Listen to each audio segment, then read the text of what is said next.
سلام. این ویدیو جمع‌بندی کتابای تیر ماهه.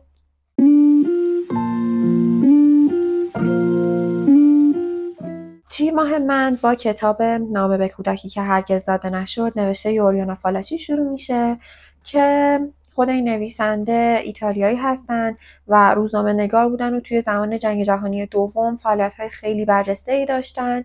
حتی با رهبران سیاسی ایران هم مصاحبه کردن. اگر دوست داشتین میتونین بعداً سرچ کنین و ببینید. کتاب میاد در مورد گفتگوی زنی با جنین خودشه و تمام احساسات متناقض در نوسان مادر بودن، این واقعیت مادر بودن رو خیلی زیبا براتون به تصویر میکشه که توی این احساس هیچ قطعیت محضی وجود نداره، نه عشق مطلقه، نه ترس مطلقه و همه چیز در نوسانه. اون خواستنه، نخواستنه، ترسیدنه، خیلی زیبا و واقع بینانه براتون به تصویر کشیده این اتفاق رو. و خود نویسنده چون فمینیست بودن عقاید خودشون رو در مورد اینکه ترس هاشون رو، اینکه اگر بچه پسر باشه چه مصائبی رو قراره تجربه کنه، حالا اگر قراره بچه دختر باشه قراره چه زندگی رو پیش روش باشه و اینها رو بدون هیچ سیاه‌نمایی یا اغراقی براتون نشون میده و چیزهایی که خودتون باهاش آشنایید، دیدین، شنیدین، تجربه کردین و نمیخواد که نسبت به جنسیت خاصی گارد خاصی داشته باشه. کاملا واقع بینانه و منطقی براتون این ترس و این وحشت رو نشون میده. پایان بندی خیلی جالبی داره. حالا با توجه به اسم کتاب تقریبا میتونین حدس بزنین که قراره چه اتفاقی بیفته، ولی اون زیرکی نویسنده توی پایان دادنشو برای خود من دلنشین بودش. و تقدیم نامه جالبی هم داره که اونم میخواستم براتون بخونمش. میگه که تقدیم به آنان که از تردید نمی‌هراسند، آنان که بدون خستگی و ترس از رنج و مرگ به چراها می‌اندیشند، آنان که خود را بر سر این دوراهی قرار می‌دهند که زندگی بخش باشند یا از بخشش خودداری ورزند. این کتاب پیشکشی است از یک زن به تمامی زنان. و من هنوز توی این موضوع احساس میکنم خیلی ناقصم و چون خیلی لذت بردم ازش واقعا دوست دارم که اگر کتابی باز هم توی این سبک خوندین به هم پیشنهادش بدین، حتما میخونمش. کتاب بعدی تمام چیزهایی که نمیگوییم. قبل از اینکه کتاب براتون توضیح بدم میخوام صفحه اولش رو براتون بخونم. روز عروسی نامزدم جیمز در تابوت به کلیسا آمد. سالها در رویاهایم او را تصور کرده بودم که در محراب کلیسا منتظرم ایستاده و لبخندی به لب دارد که فقط مال من است. لبخندی که هرگز در خوشحال کردنم شکست نمیخورد. اما در کلیسا به جای که به سمت بهترین دوستم، اولین و تنها عشقم قدم بردارم، در تشییع جنازه او شرکت کردم.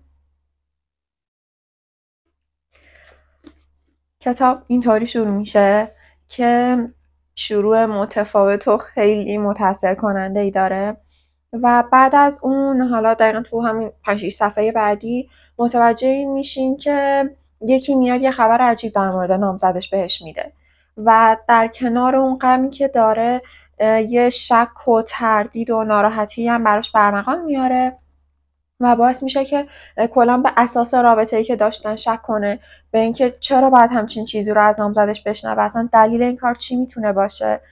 و بعد از اون یه جریان روونی داره که شما همطوری پیش میرین تا بالاخره گره های داستان باز بشه. تنها بدیش به نظر من این بودش که توی خلال داستان خب بالاخره چیزهایی بود که بر رمزگشایی میشد و نویسنده تمام این رمزگشایی رو برای آخر کتاب گذاشته بود.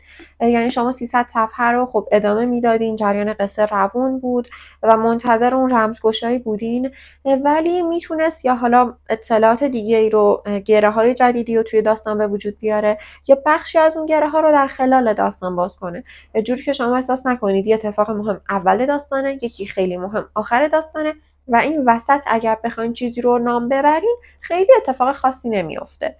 جریان کتاب کلا همینطوری روونه، شما از رابطه بین انسان ها لذت میبرین و کتاب خودشو با شما همراه میکنه تا به آخرش برسیم و این به نظرم تنها نقطه ضعف کتاب بودش. از این کتاب یه جلد دومم وجود داره، تمام چیزهایی که باقی گذاشتیم، که اگر جلد دومشو خوندم معرفی اونم براتون میذارم. کتاب بعدی 3 روز و 1 زندگی از نشر قطره است که به این کتاب لقب جنایت و مکافات مدرن هم دادن.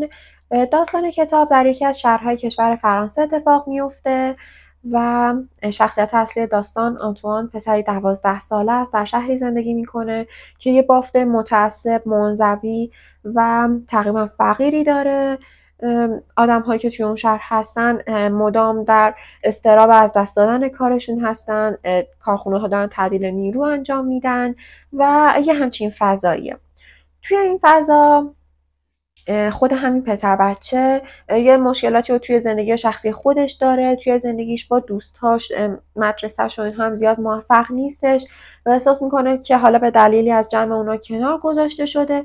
تنها همدم و دوستهای این پسر سگ همسایه و پسر بچه 6 ساله همسایه‌شون میشه که بیشتر نقاط زندگیشون رو با اونها میگذرونه. مخصوصا به اون سگ همسایه وابستگی خیلی خاصی داره، تا اینکه یک روز یک غریبه وارد شهر میشه، با اون سگ تصادف میکنه و خب چون وضع مالی و جوری نبوده که بخوان اون سگ رو به دنبال درمانش باشن، تنها تصمیمی که مرد همسایه میگیره اینه که با تفنگ شکاری به سگ شلیک میکنه و سگ در جا میمیره و بعد اون رو توی کیسه زباله میندازن و گوشه حیاط میذارن.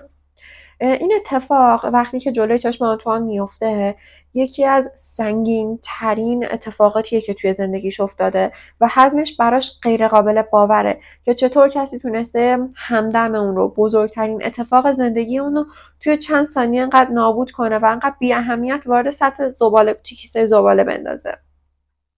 همونجوری که آنتوان توی شوک و غم و اشک این اتفاقه وارد جنگل میشه و پسر بچه 6 ساله این خانواده که خیلی هم به آنتوان علاقه داره میاد کنارش. علت ناراحتیشو میخواد جویا بشه و حتی از اون اتفاق مرگ سگشون هم خبر نداشته. فکر میکرده که این سگ فرار کرده و آنتوان ناگهان یه خشم وحشتناک و کاملا جنون‌آمیزی رو نشون میده و با یک تنه چوب محکم به سر اون پسر میزنه، جوری که انگار اونو مقصر این اتفاق میدونه و اون پسر بچه 6 ساله در جا میمیره و بعد آنتوان جسد اون رو برمیداره، توی گوشه از جنگل پنهان میکنه و بعد به خونه برمیگرده.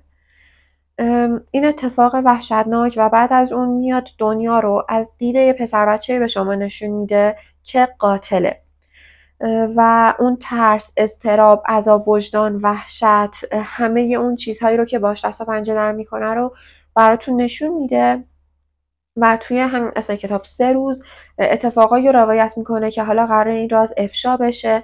همه به دنبال پسر بچه 6 ساله میگردن که کاملا بی‌دلیل مفقود شده و جریان قراره چطور پیش بره، آینده آنتوان قراره چطور باشه، پسر بچه که توی 12 سالگی قتل مرتکب شده.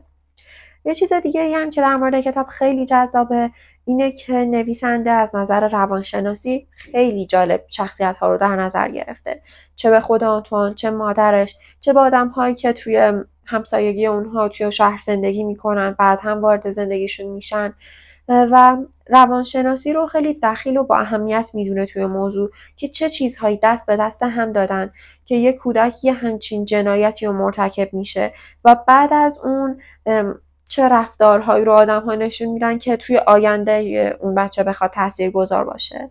و در آخر کتاب همه چیز از نشر نون که این کتاب داستان زندگی دختریه که به بیماری SCID مبتلاه.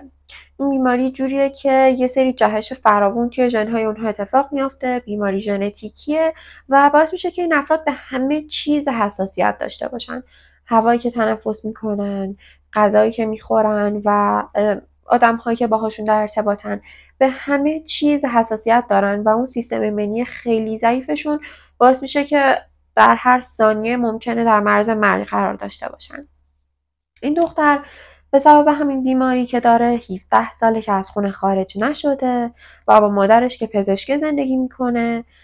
این جریان تا زمانی ادامه داره که فردی خانواده‌ای به همسایگی اونها میان که خود اونها هم درگیر یه سری مشکلاتی هستن و اتاق این دختر با اتاق پسر اون همسایه توی یک طبقه و راستا قرار میگیره و از طریق پنجره هاشون میتونن با هم دیگه ارتباط داشته باشن و اینجوری با هم دیگه آشنا میشن کتاب علاوه بر اون متن عادی که داره، خیلی یه جاهایی تصویرپردازی خیلی جالبی داشته. از صفحه چتشون، صفحه سرچ مرورگرش، معماری هایی که ماکت های معماری که خود شخصیت اصلی میسازه، همه چیز. و این خیلی باعث میشه که براتون جذاب باشه روند خوندن کتاب، جوریه که خب داستان که کشش داره ادامهش میدین و با استفاده از این خلاقیت هایی هم که توی کتاب وجود داره باعث میشه که به خودتون بیاین ببینین مثلا 50-60 صفحه ازش خوندین و اصلا خستتون نکرده. من توی اردیبهشت ماه کتاب اشتباه در ستاره های بخت ما رو هم خونده بودم که خب تقریبا سبک مشابهی با هم دیگه دارن و یه چیزی برام بین این کتابا خیلی جالبه، اونم سفر کردنه. اینکه آدم‌هایی که توی این موقعیت هستن وقتی که به نقطه پایان زندگی خودشون میرسن و انگار میخوان به عنوان آخرین رسالتشون، آخرین خواستشون از این زندگی چیزی رو بردارن، سفر رو انتخاب میکنن و احساس میکنن که با اون سفر کردن دیگه نه اون آدم قبل از زندگی خودشونن و تمام اون تغییرات توی اون سفر اتفاق میفته و انگار آخرین چیزیه که از این زندگی طلب دارن و میتونن که خواسته باشن. این برای خودم خیلی دیدگاه جالبی بود، چون توی این 2 تا کتابی که میخوندم با این سبک توی همشون این دید وجود داشت و انگار یه چیز فطری ذاتی این انتخاب کردن سفر به عنوان آخرین رسالتی که میتونن داشته باشن و تاثیرگذارم هست براشون. توی کتاب‌هایی که با این سبک و موضوع خوندم، 5 قدم فاصله و اشتباه در ستاره‌های بخت ما، من اون 2 کتاب رو از این بیشتر دوستشون داشتم. حالا چه شخصیت پردازی هاشون، چه روند داستانشون، ولی اگر اونها رو خوندین و باز هم کتابی توی این موضوع میخواین، از اینم خیلی لذت خواهید برد. یه اقتباس فیلم هم ازش وجود داره که با همین اسمه، ولی من باز کتابش رو باز نسبت به فیلمش بیشتر بهتون پیشنهاد میکنم. از این بیشتر خوشتون میاد قطعا. این بود کتابایی که من توی تیر ماه خوندم، چون تیر ماه فصل امتحانای دانشگاه هم بود و به اندازه کافی فشار و اضطراب و سختی اون درس‌ها ذهنم رو درگیر می‌کردن، یعنی فرسودگی دانشگاه کاملا وجود داشت توی تمام این ماه. به خاطر همین سعی کردم کتابایی رو انتخاب کنم که هم جریان کتاب خوندنم متوقف نشده باشه، هم سبک باشن و خیلی نخوان ذهنم رو به خودشون درگیر کنن. و به نظر خودم هم انتخابای خوبی داشتم، چون همشون کاملا روون پیش رفتن و اصلا کتابایی نبودن که بخوان اذیتم کنن توی این ماه. و شما هم اگر توی دورانی هستین که چه مشغله کاری ذهنی دارین و اونقدر وقت ندارین که بخواین کتابای سنگین بخونید یا چیزایی که بخواین خیلی ذهنتون رو درگیر خودشون کنن، چیزایی هستن که بهتون پیشنهادشون میکنم. اگر کتابهایی توی این 2 سبک خونده بودین، خیلی خوشحال میشم که بهم معرفیشون کنین. خیلی دوست دارم که بیشتر در مورد این موضوع چیزی خونده باشم. امیدوارم که از این ویدیو خوشتون اومده باشه. توی کامنت ها بهم بگین که تیر ماه شما از نظر کتابی چجوری بوده. خیلی روز خوبی داشته باشین.